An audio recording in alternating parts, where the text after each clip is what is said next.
Сәлеметсіздер ме? Менің арнама қош келдіңіздер. Бүгін күнбағыс майы қосылып жасалатын печенье пісіретін боламыз. Бұл печеньяның жасалуы өте оңай, және ол өте дәмді болып шығады.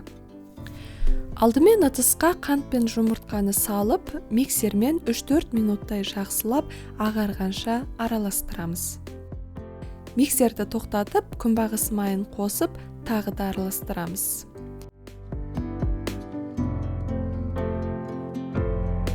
Содан кейін крахмал, разрыхитель және ұнымызды қосып, лопатканың көмегімен немесе қолмен араластырамыз. Қамырымыз кішкене қолға жабысқақ болып келеді, ол қалыпты жағдай.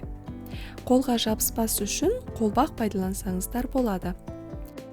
Печеньяның әрқайсысын 20-22 граммнан алып, домалақтап, пергаментті қағаз төселген противеньге саламыз.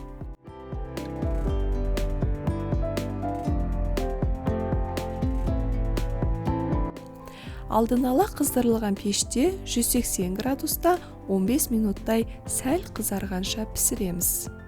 Печеньяның пісу уақыты духовкаға байланысты. Міне 15 минут уақыт өтті.